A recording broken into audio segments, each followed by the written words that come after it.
All right, I might get interrupted the bell here, guys, but let's talk more about standard form. So again, standard form is that ax plus by equals c. And if I have to write the equation in standard form, it sucks because I can't go right to standard form. I'll have to put it in y equals mx plus b or y minus y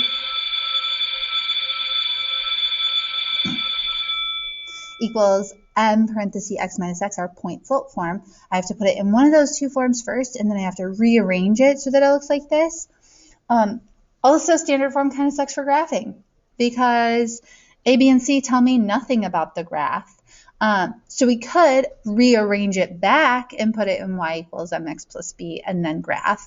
Or the easier way to graph when I'm in standard form is by finding the X-intercept and the Y-intercept. So I find those 2 points, and then we can just connect the dots and get our line, okay?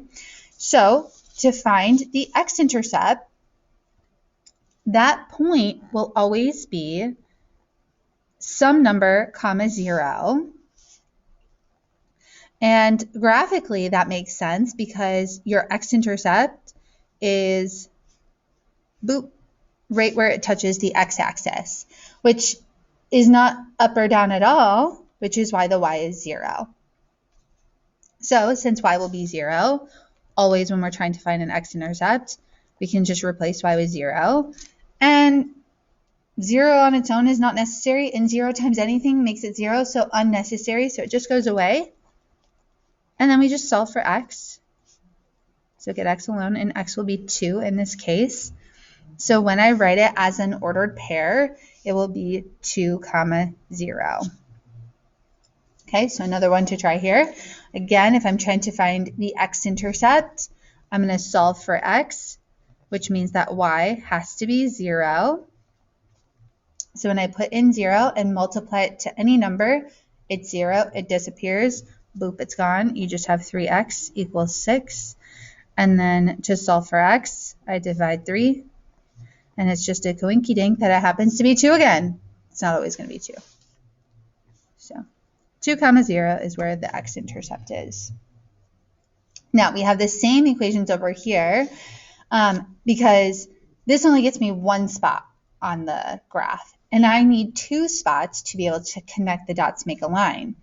So we also can find the y-intercept pretty easily in standard form because x will always be 0.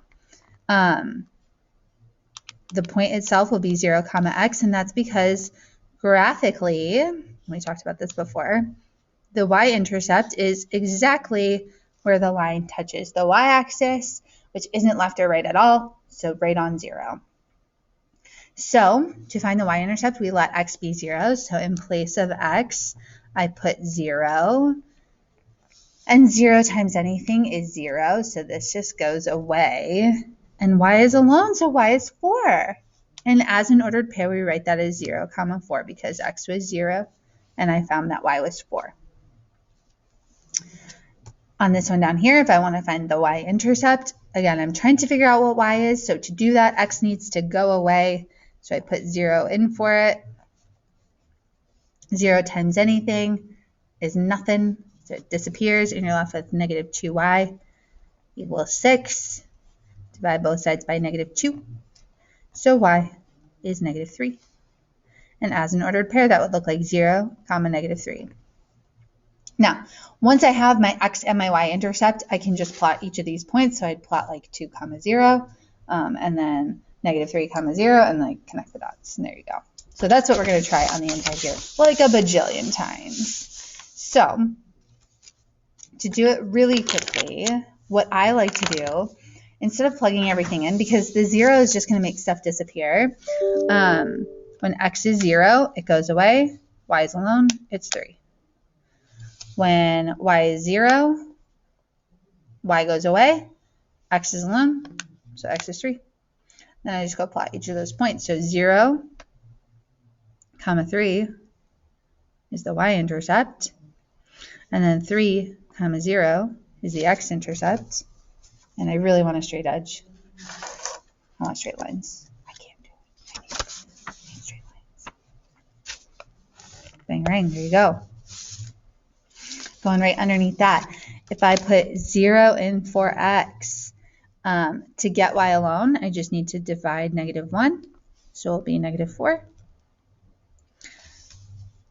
When I want to make y 0, that will just go away. X is already alone, so 4. So I plot 0, -4, 4, 0, and bang, there you go. Now, once you have the line, the super interesting thing is you can figure out the slope now if you wanted. I can see here that my slope is positive. I can see on that last one the slope is negative. I can also count the rise run. Like here, I'm going up 1, 2, 3, 4 over 1, 2, 3, 4. So up 4 over 4, slope of 1. Here, same deal. Down 3, forward 3 is the slope of -1. I can find it if I want it. Maybe I don't need it. Let's try another. If I make x 0, x is going to go away. Then I need to get rid of both the negatives. So 2 is what the y value is. If I want to make y go away to figure out what x is, I just ignore y, and x would be -2 because x is already alone. So I plot 0, 2, -2, 0. Connect the dots with a line. Find your slope if you're interested. Looks positive to me. All right, let's try some more. At the top here, if I make x 0, I just ignore this. And y is alone, and it's 3. When I make y 0, y goes away. X is not alone. I need to divide both sides by 3. And when I do, x will be 1. Okay, so then we can plot 0, 3, and 1, 0. Ooh, looks like a negative slope to me. Pretty steep line. Okay, on to the next. So easy. If I make 0, or if I make x 0, x goes away. And I have to solve to get y alone by dividing -5 on both sides. And maybe you're really good and you can do it in your head and you don't even need to write this out, but 10 divided by -5 is -2. Then when I make y 0, the y goes away, and I have 2x equals 10. So to solve for x, I need to divide by 2. So x is 5. Then I graph. So 0, -2 goes right here. 5, 0. 1, 2, 3, 4, 5 goes right there. Looks like a positive line to me. Pretty slow one at that. So cute. And then last but not least, when I want to find the y-intercept, I replace x with 0. X goes away, and I need to solve a little for y. So I divide -2 on both sides and find that y is 4. Then to find the x-intercept, or what does x equal, I put 0 in for y and it disappears. And I have 4x equals -8. And then I solve for x by dividing 4, so -2. And then I plot my points. So 0, 4, -2, 0. Looks like a positivo line to me. Pretty steep slope too. There you go. So easy to graph if I find the x and y intercepts.